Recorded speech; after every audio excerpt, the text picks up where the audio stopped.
Bonjour, la petite vidéo de la semaine. Alors attention, je vais certainement engendrer des grincements de dents parce que je vais toucher à un aspect éducationnel qui, je pense, doit être certainement interrogé. Je parle ici des enfants rois.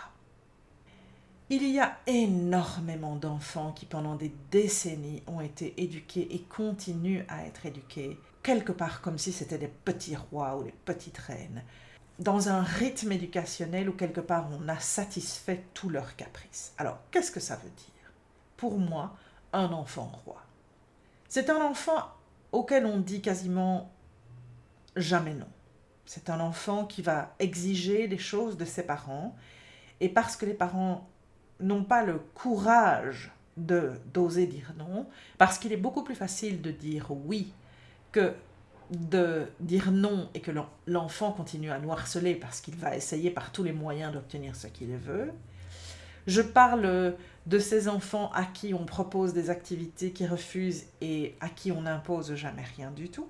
Je parle de ces enfants qui vont tyranniser littéralement leurs parents parce que dès que leur parent est occupé à faire autre chose, et ça peut être avoir une conversation avec l'autre parent, ça peut être au téléphone, ça peut être recevoir une amie à la maison et ne pas avoir l'occasion de pouvoir lui parler, ne fût-ce que 5 minutes sans que l'enfant ne vienne accaparer sa maman. Alors il y a des symptômes extraordinaires des enfants rois. Ils se mettent, si possible, devant toi lorsque tu es assise dans un fauteuil, et puis ils vont prendre ton visage pour le réorienter de manière à ce que tu regardes l'enfant et pas la personne avec laquelle tu es en train de parler.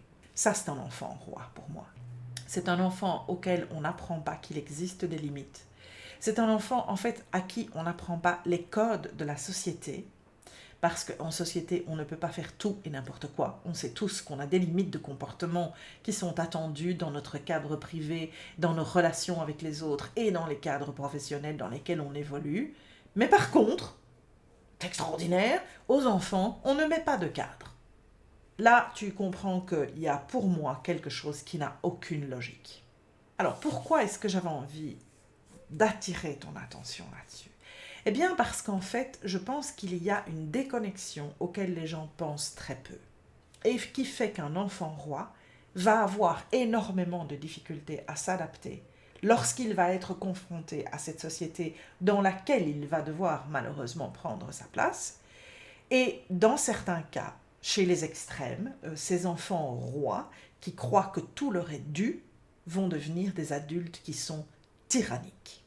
Personnellement, instinctivement, en tant que maman, et ça c'est vraiment instinctivement, pour moi, il a toujours été clair qu'il y avait une sorte de limite à mettre en place. Les enfants avaient la possibilité, en définitive, de pouvoir se découvrir, s'essayer, se tester en grandissant, mais il y avait certaines limites que j'avais mises et qu'elles devaient respecter.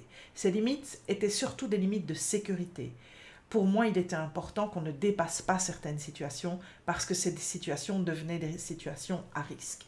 Et c'est vrai que dans les valeurs que j'ai transmises à mes enfants, il y avait certaines valeurs que certains pourraient considérer comme obsolètes, qui sont des valeurs de politesse, des valeurs de savoir se tenir à table, de respect des autres, de respect de la parole de l'autre, et dans les deux sens. Quand les enfants grandissent, il faut savoir aussi les écouter. Et donc, effectivement, pour moi, l'enfant roi, chez moi, n'a jamais existé. Ce que je constate, parce que aujourd'hui je suis en contact avec une grande partie de jeunes qui sont en fait issus de ces éducations où l'enfant est devenu un enfant roi, c'est que certains de ces jeunes ne sont pas du tout adaptés socialement. Ils essayent de recréer en fait autour d'eux une société dans laquelle ils continuent à pouvoir faire et choisir et exiger comme ils ont pu le faire lorsqu'ils étaient plus jeunes parce que leurs parents leur ont permis de se comporter de cette manière. Le problème, c'est que cela crée une situation perturbée entre la réalité d'une société dans laquelle on doit tous évoluer dans le respect de l'autre aussi et dans lesquels ils sont quelque part inadaptés. Alors ces jeunes sont souvent extraordinairement arrogants, c'est pour ça qu'on va finir par les labelliser comme des adultes tyranniques, parce que à partir d'un moment où un adulte ne s'adapte pas au code et ne fait qu'en sortir en étant toujours sur le principe de j'ai demandé, j'exige, je dois recevoir, eh bien ces adultes deviennent en fait ce qu'on appelle des adultes tyranniques. Pour connaître certaines histoires d'enfants rois qui sont devenus des adultes tyranniques, je pense que les parents qui vivent ce genre de choses sont dans une souffrance qui est vraiment extrême. Parce qu'un enfant adulte qui devient tyrannique est un enfant qui n'a aucun respect pour ses parents. En fait, quelque part, il n'en avait pas petit, puisqu'il exigeait toujours plein de choses, et que par lassitude ou facilité, le parent acceptait de dire oui. Mais du coup, à l'âge adulte, quelque part, il reste dans cette posture de tout m'est dû, et donc je continue.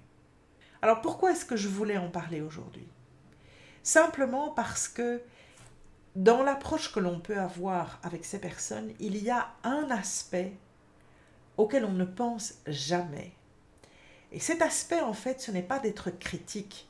C'est peut-être, oui, d'être surpris, ça on va l'être, c'est clair. Mais la meilleure solution pour essayer d'intégrer ces adultes dits tyranniques, c'est peut-être éventuellement de ne pas avoir de jugement les concernant, mais de simplement leur transmettre les codes de cette société dans laquelle ils doivent agir, dans cette société dans laquelle ils doivent éventuellement travailler, dans les interactions qu'ils peuvent avoir avec les autres, et peut-être faire leur éducation un peu plus tardivement que celle qu'on aurait imaginée qui se passe entre l'enfance et l'âge adulte.